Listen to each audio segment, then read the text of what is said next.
Hey there. In this video, I'm going to talk a little bit about personal branding, and especially when it comes to personal branding for product-based businesses. I'm going to explain real quick what personal branding is, why I think it's important, and what are some of the steps that go into it. But first things first, I'm Aino and I help folks build brands that they can be proud of so that they can feel more confident in attracting their ideal customer. And if you like branding or if you like this video, hit like button and subscribe to my channel so more branding goodness will come your way. Okay, so what is personal branding? Essentially, it's about building a brand around you or branding yourself. And one really important part of personal branding is developing and maintaining a reputation and impression of you as a business. And as it comes to reputations, we already know that it's really about what other people say about you when you're not in the room. So think about this. What would you want your customers to say about you or say about your business when you're not with them? Essentially, what would they say about you behind your back? So why do I think personal branding is important? So there's really important three key reasons. You lead more, you win more, and you earn more. Okay? So we all know that your customers have to know, like, and trust you before they buy from you. So part of that strong personal brand is to build credibility. It's about creating authority and trust so that you are more likely to attract more business. It's of course also about making connection. So this connection part is a lot about that knowing and liking part. It's that factor of making connection with your customers. So when you share your story with your customers, so those people who can relate to it will immediately feel that connection with you and, well, as a result, with your business as well.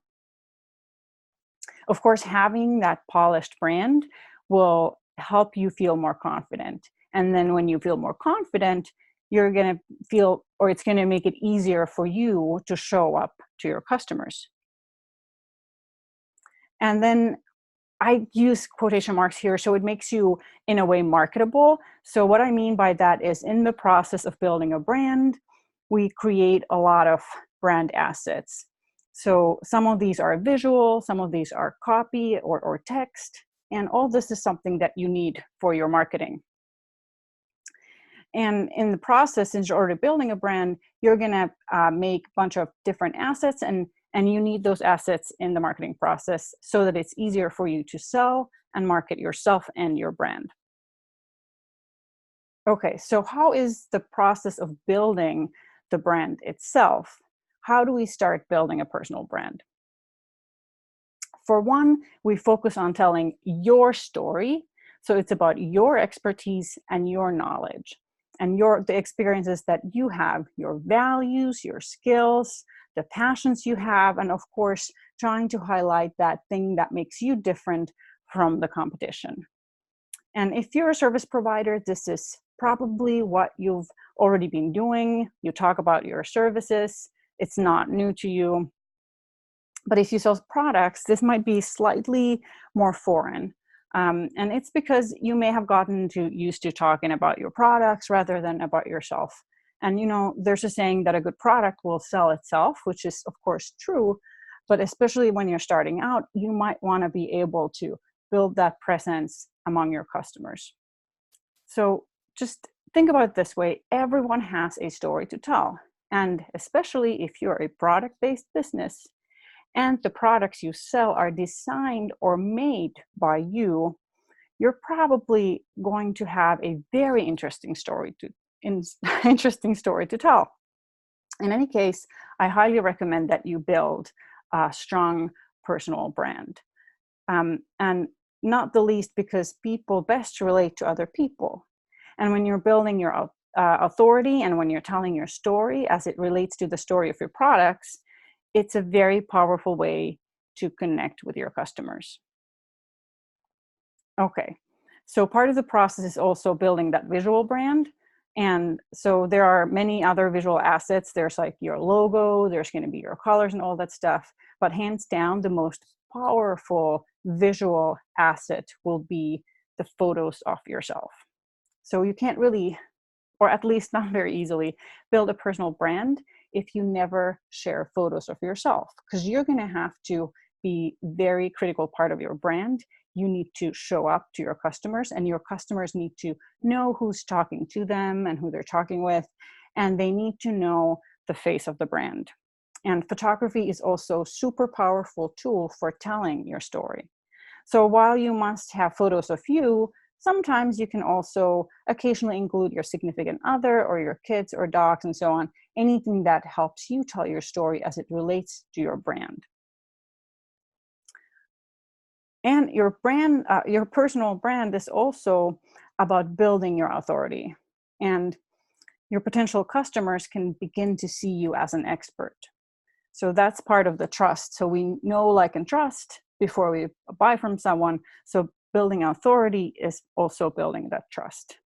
So when your customers trust you're an expert in whatever it is that you're selling, they're more likely to listen to you and buy from you. So one of the best ways to build authority is to share your knowledge on the topic of your expertise. So this might happen through a blog or a podcast or a YouTube video show or something like that.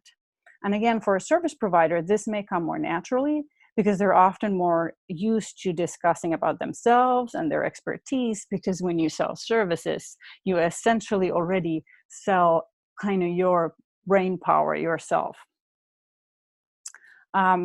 But for those who sell products, handmade or otherwise, sometimes creating content around these products might feel more challenging maybe, but it doesn't have to be so. So essentially, you just have to figure out, what do your customers have to understand and believe in order to realize they need your product? And let me give you a really concrete example of this. So many years ago, I worked in a bed company that sells these rather expensive beds that are individually tailored to each sleeper's body type or their individual body. And they did at the time, and they actually still do, almost exclusively content marketing where they shared the knowledge and their expertise. But they were not really talking about their beds almost at all. There were some handmade aspects that they highlighted, but mostly what they talked about was the importance of sleep. So there's a lot of science and research around sleep and how important it is to us. So they positioned themselves as experts in all things sleep. And when their customers understand how critical good sleep is for us, and how that is positive for so many aspects of our well-being and our health, they are probably more willing to invest more into the bed they sleep in. So they're more willing to buy a tailored, more expensive bed. And that's how that entire circle comes together. So what you now have to do is figure out what your customers need to understand in order to realize they need your product. So if you can answer that question, you got this part. And lastly, I'd like to remind you that through your personal brand, you have the opportunity and really the duty to curate your image. So only share things that are relevant to your brand and your business. There's definitely the case of oversharing. We all have that friend, right? But that's really different for different brands. So what is oversharing looks different for different businesses and different brands, because it really depends who your ideal customer is and what they consider or what they would consider oversharing. If you're unsure about this and you don't know what can I share and what is appropriate and what is not, ask yourself, why would anyone care? If you can answer that, and you know why your ideal customer would care about what you're about to share, then by all means share it, whatever it is. Share away. But always remember Not everything needs to be shared. If your customer can find value in it, then it's probably a good idea. Okay, so that was about building a personal brand, and specifically for product-based business owners. So if you like this video, hit that like button down there and subscribe to my channel. And if you want to learn more about branding, if you're building a brand right now and you need support, go to dailycreative.io/community and join my Facebook group. It's a free Facebook group where I teach business owners like you how to build brands that they can be proud of. Hope to see you there. Happy branding.